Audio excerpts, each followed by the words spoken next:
Hello, everyone. We are Hopewell Technologies, LLC, and our objective is to provide emergency response agencies with an all-encompassing emergency response software that will help improve response times and save lives. We'd like to utilize an LLC for our corporate structure with 4 owners who have an equal equity stake in the company and voting rights. We chose this corporate structure in order to both protect our personal liability and our assets, as well as utilize pass-through taxation as opposed to double taxation. We'd also like to include a binding buy-sell agreement in our articles of incorporation in the event that we have to split or file bankruptcy, and we'll utilize a fixed price evaluation method for all assets of the company. Looking at financing and capitalization, initially, our startup costs are going to include a $2,000 charge for the filing of our LLC and related $15,000 for legal and patent fees. And then again, in the initial stage, we'd like to utilize both owner's equity and familial contributions to cover those costs. And then looking to the future, we hope to engage venture capitalists to purchase equity stake in the company, to acquire future capital, and if needed, transition to a C Corp as we grow, and then again, utilize equity financing. Looking at our own SWOT analysis, our strengths include low overhead costs, especially in the beginning, as we've created the software internally and utilize proprietary technology, including proximity location technology integrated into our product, which gives us a significant competitive advantage. Which ties into our improved form utility and product interface. And then those low overhead costs enable us to have clearly identifiable profit margins. And the owners' industry experience as firefighters, 2 of them, will definitely enable us to perform better and work through every facet of the business.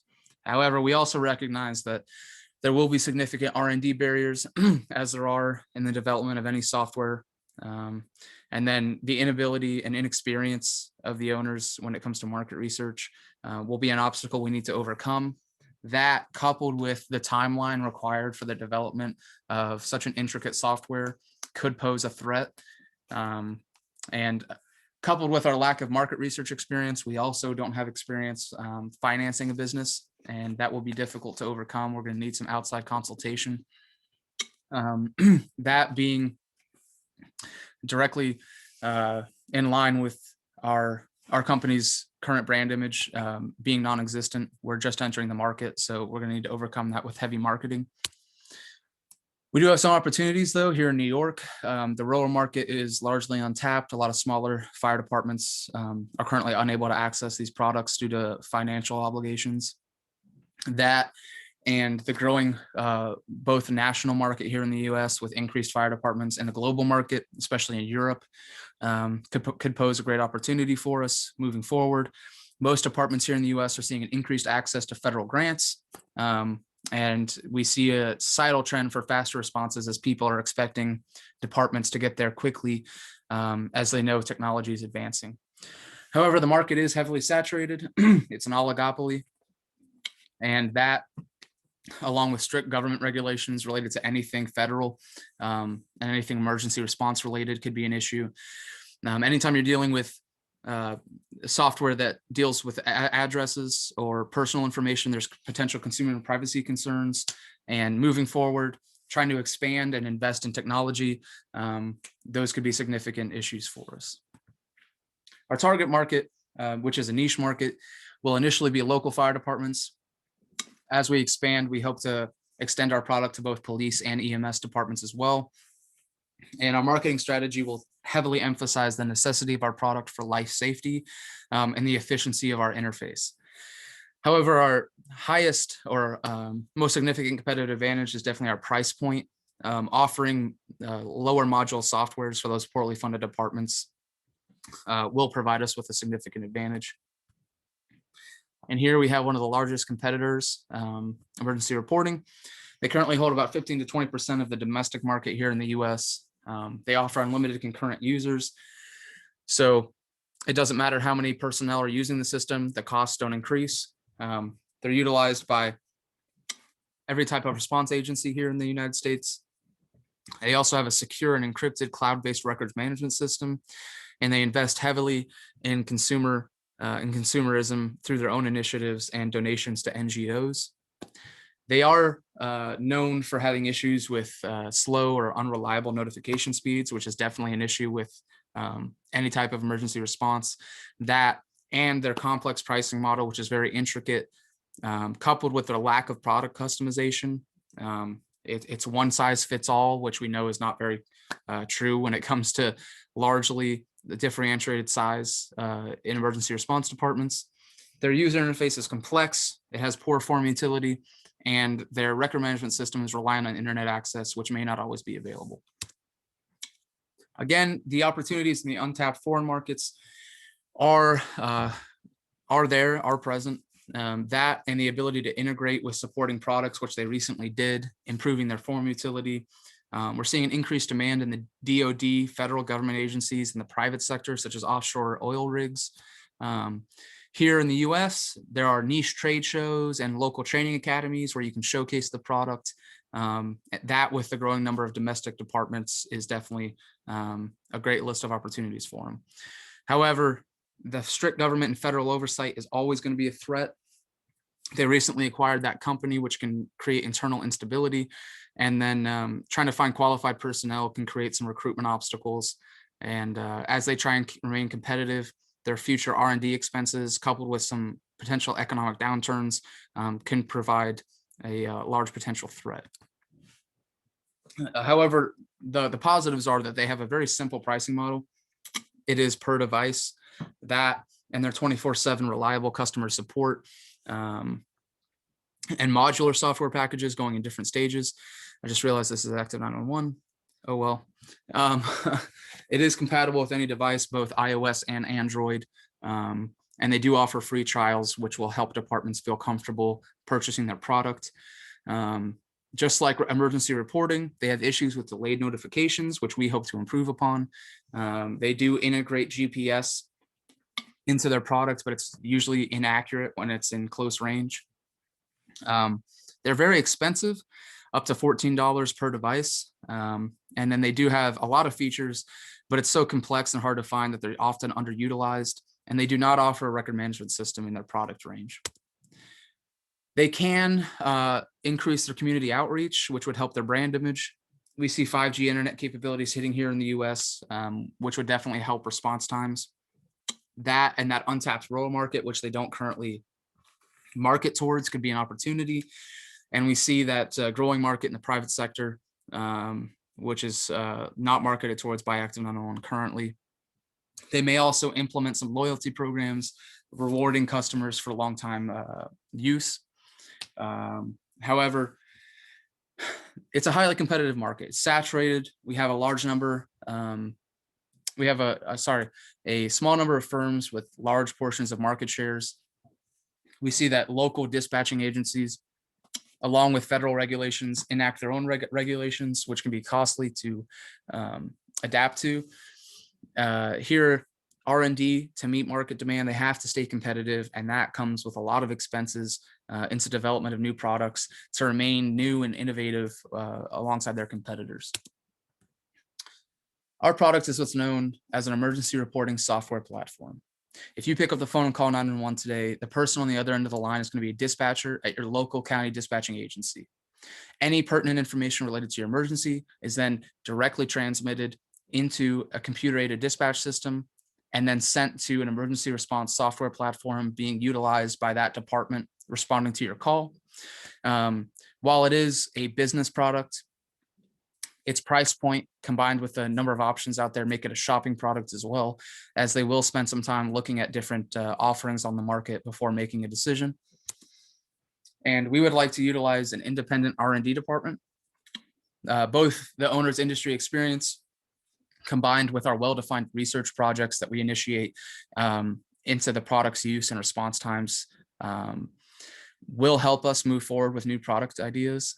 And then secondary research in the form of different federal agencies. There's always different independent research projects being done with public data, and we can utilize that to help inform our decisions moving forward.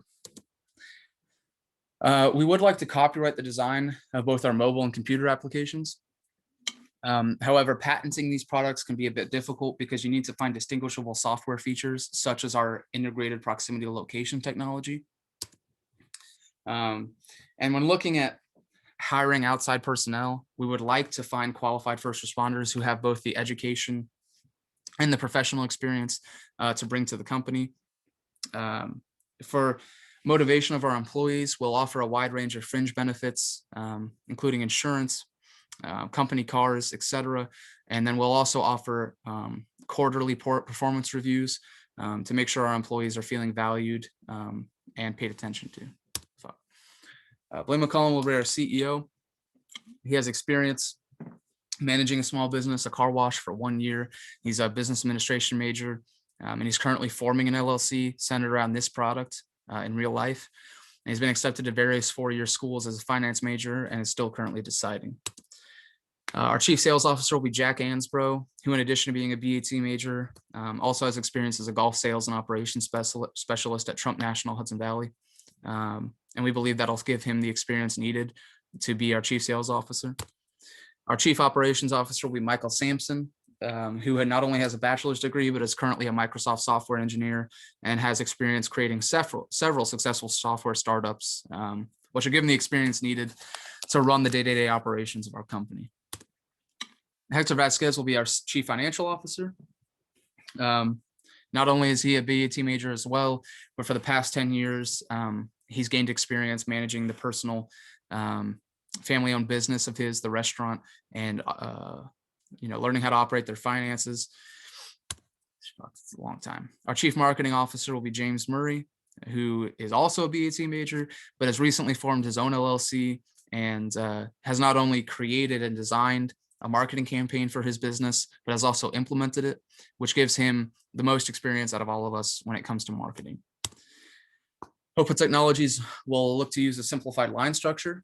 Myself, the CEO, will be responsible for all management and oversight.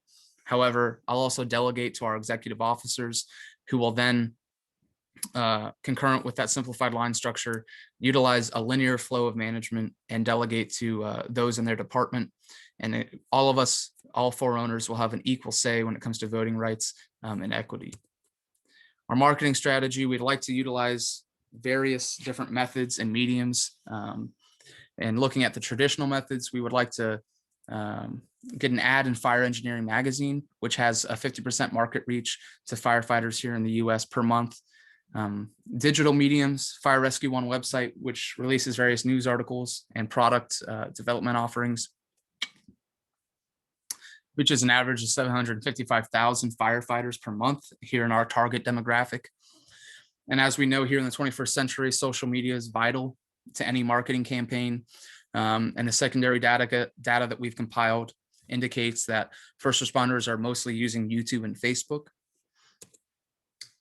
Our projected cash flows in the first year, we believe it's feasible to capture 15% of the domestic market, or 1,693 departments in New York State, comprised of both career and volunteer fire departments, which would equate to 250 units sold at a price of $650 per unit, at $162,500 in total sales in the first year. And as we know, in the introductory phase, focusing on marketing is vital. So we're going to increase our marketing percentage and operating expenses to 30%. And being a software company, interface maintenance, rental, and repair costs are going to be quite high. So after accounting for those, we see that we have a net income or profit of $23,000, which is unprecedented for most small businesses in the first year, but we do believe it's attainable. Here in year 2, increasing by about 20% to 35% of the here in New York State, or 600 units at the same price of $650 per unit. We see an increase to $390,000 in total sales. And then we've incorporated the increased costs in those server rental utilities. As we scale up, those costs are going to increase. However, we've lowered our advertising cost percentage-wise to 20%. That is still a larger portion of our operating expenses, but we're going to slowly decrease that as we expand. And that would come out to a net income or net profit of $68,500 in the second year. And then lastly, In year 3, as we begin our regional sales strategy and increase into the Northeast area, we see a significant increase in the number of units sold at a price of $700 per unit. As our operating expenses increase, as the company grows, we will increase the price. However, it's still 10 to 15% below the market average.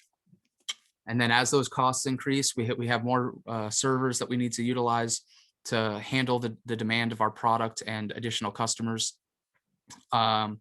We see that we have a total operating expense of $681,500 for a net profit of $158,500 in the third year. And we would like to heavily invest most of our profits back into the company for R&D of future products. Thank you guys for your time, and look forward to any questions you might have. Okay. Nice. What was that?